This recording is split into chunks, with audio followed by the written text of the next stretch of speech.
एक राजा के 3 पुत्र थे, 3 राजकुमार थे। और राजा साहब ने अपने जीवन में बहुत सारी सफलता हासिल की, राज्य का विस्तार किया, खूब हाथी घोड़े सैनिक बनाए। लेकिन फिर भी राजा अंत तक, मरने समय तक भी ये चाहता है कि उसके राज्य का और विस्तार हो। ये ठीक उसी तरह जिस तरह आप चाहते हो कि आपकी टीम और बढ़े, यही तो चाहते हो।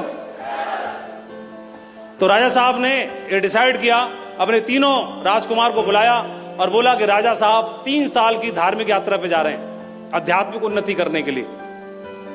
लेकिन आप लोगों के लिए एक होमवर्क है। उन्होंने 3 बोरा गेहूं मंगवा के रखे, एक राजकुमार को 1 बोरा गेहूं दिए और बोला बड़े राजकुमार को कि 3 साल के बाद जब राजा साहब वापस आएंगे तो हमको आपसे वापस चाहिए।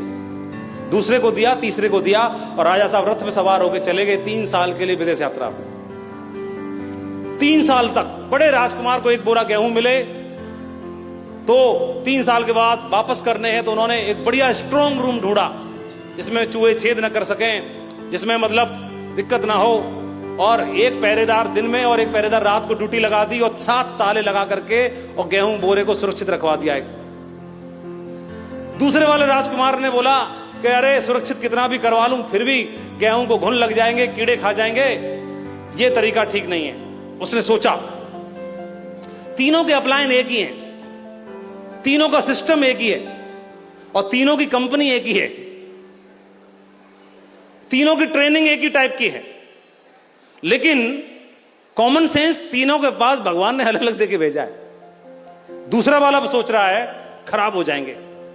उसने 10 किसान बुलाए, 10-10 किलो गेहूं 10 किसान को उधार दे दिए कि आप ले जाओ, काम चलाओ अपना, वक्त आने पर हम आपसे वापस मांगेंगे, सही सलामत चाहिए हमको।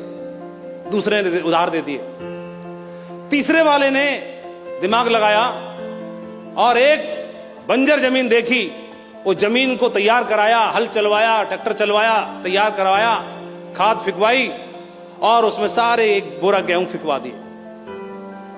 और खुद सुबह शाम जाता केयर करने के लिए, अपने साथ में और मजदूरों को भी लेके जाता, किसानों को, और एक फसल की, फिर दूसरी फसल की, फिर तीसरी फसल की, फिर चौथी फसल की, फिर 5वीं फसल की। और राजा साहब तब तक वापस आ गए। 3 साल के बाद वापस आए। आने के बाद पहले ज्येष्ठ पुत्र को बुलाया गया, हमारे गेहूं वापस दो। तो ताला खुलवाया गया, बहुत कॉन्फिडेंट था वो। ताला खुलवाया गया, सारे गेहूं खराब हो चुके हैं, बेकार हो चुके हैं। दूसरे वाले से बोला कि लाओ। दूसरे वाले ने किसान वापस बुलवाए और बोले लाओ मेरा वापस दो। तो सबने वापस कर दिया और पिताजी को बोला कि पिताजी तौल लो, पूरे के पूरे 100 के 100 किलो हैं, एक भी खराब नहीं होने दिया। बोले शाबाश शाबाश। तीसरे वाले को बुलाया और लाओ वापस दो। उसने बोला पिताजी आपको गेहूं वापस लेने के लिए यहां नहीं, मेरे साथ चलना पड़ेगा महल के बाहर। और महल के बाहर देखा तो 1000 बोरा से कई सारे ट्रक लदे खड़े हुए हैं और बोला राजा साहब ये आपके गेहूं हैं, 1 बोरा गेहूं जो आप मुझे देकर के गए थे। अभी मैं आपसे जानना चाहता हूं कि परंपराओं के मुताबिक तो बड़े वाले को ही राजा बनना चाहिए, उत्तराधिकारी तो वही हुआ बड़ा उम्र के मुताबिक। तो हम लोग हमेशा यही सोचते रहते हैं, पद के हिसाब से, उम्र के हिसाब से, घर में परिवार में हक जताते रहते हैं। लेकिन पात्रता सिद्ध करना भी जरूरी है कि नहीं है? पात्रता सिद्ध करना जरूरी है। तीसरे ने पात्रता सिद्ध की। इसी प्रकार से हमारे परिवार में भी हमारा कोई राजा है, हमारा पिता और हमारे ग्रैंडफादर, वो एक राजा है, उसके घर में भी पैदा हुए राजकुमार, उन्हीं राजकुमारों में से हम एक हैं, आप भी एक हो। और उसने दिए 1 बोरा गेहूं उस राजा ने, और आपके राजा ने भी आपको दिए 1 बोरा गेहूं, शिक्षा के रूप में, संस्कारों के रूप में, प्यार के रूप में, दुलार के रूप में और उम्मीदों के रूप में। अब उनको आप कहां तक लेके जाते हो ये तो आपको ही तय करना है। एक परिवार में 3 है कि 4 है कि 2 है कि 8 है। आपने सुना होगा, जिस आप भी गांव से, घर से, इधर उधर से आए हो, आसपास देखते होंगे, एक को विरासत में घर मिला, परिवार मिला, दुकान मिली, खेत मिला, सब चौपट कर दिया। और एक को मिला, उसने एकदम व्यापार को बढ़ा के 1 बीघा खेत था उसका 20 बीघा कर दिया। सुना आपने, देखा? आप देखते नहीं हो? देखते, अपनी आंखों से देखते हो कि नहीं देखते हो? कितने लोगों ने देखा और सुना है? क्योंकि ये कहानी हमारे आसपास की है, हमारे बिल्कुल बगल की है, सबके बगल की है। अब बात यह आती है कि आप भी अपने परिवार में राजकुमार या राजकुमारी हैं, तो अब हमें जो कुछ भी मिला, हमें कच्चा मकान मिला, हमें कर्जा मिला, हमें पढ़ाई लिखाई मिली, कम या ज्यादा उससे कोई फर्क नहीं पड़ता, हमको कम लगती है, लेकिन हर पिता की औकात के हिसाब से ज्यादा है। उसने पसीना बहा के सबसे ज्यादा दिया हमको, हमको लगता कम है।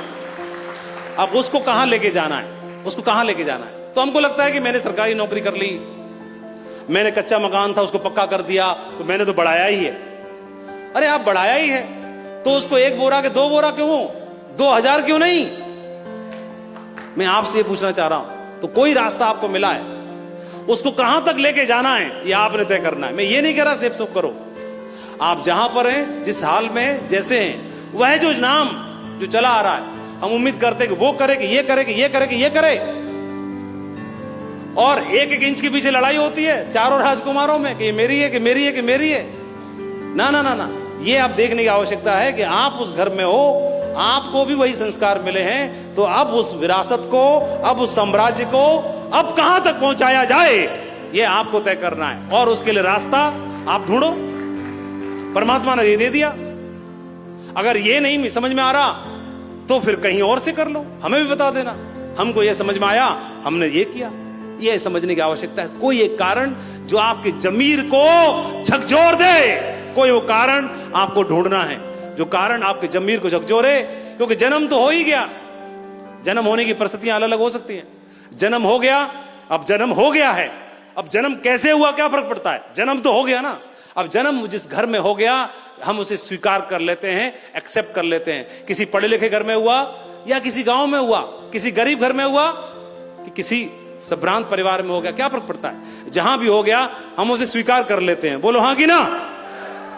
अब स्वीकार तो कर लिया, अब आ गए, अब आ गए तो कैसे खेला जाए, दमदार इतिहास बनाया जाए या भीड़ में शामिल हुआ जाए, ये आपको तय करना है। क्योंकि आपका नाम कमाने के लिए आपको तय करना है। समाज में, घर में, परिवार में जो भी हमको मिला, खेत, नौकरी, व्यापार, संस्कार, शिक्षा, हमने उसको बढ़ाया तो क्या, या क्या किया, कितना बढ़ाया, और बढ़ाया तो कितना बढ़ाया, और क्या करना उसका। इसके लिए मेरे आंखों के आगे इतने सारे लक्ष्य हैं कि उसको बढ़ाना है, उसको बढ़ाना है, इसको बढ़ाना। हर कदम पर मेरे लिए गोल हैं, मेरे लिए लक्ष्य हैं, लेकिन मुझे दिखाई ही नहीं दे रहे, मुझे दिख ही नहीं रहे इन आंखों से। इनमें पर्दा पड़ा हुआ है। ठीक ऐसे कि सर्दी में फॉग हो जाता है तो कार के सामने कुछ दिखता नहीं है, दिखना बंद हो जाता है। सर्दी को तो नहीं हटा सकता, लेकिन फॉग को हटाने की व्यवस्था मुझे कर लेनी है। तो इन आंखों के आगे से दिखना चाहिए कि मेरे सामने हर कदम पर लक्ष्य हैं, और लक्ष्य को पाने के लिए फिर भी दुनिया मोटिवेट क्यों नहीं है, समझाना क्यों पड़ता है। आप 100 लोगों को बुलाते हो, उसमें 5 ही लोग क्यों करते हैं, 10 ही लोग क्यों करते हैं, 90 बना क्यों कर देते हैं? क्योंकि वो जागरूक नहीं है, जागरूक नहीं है, उन्हें मालूम नहीं है, अवेयर नहीं है। और अगर पिता के रूप में, पुत्र के रूप में, भाई के रूप में, पति के रूप में हर कदम पर लक्ष्य ही लक्ष्य हैं, और जो बिल्कुल एकदम मुरझाए हुए हैं, इसका मतलब अवेयर नहीं है।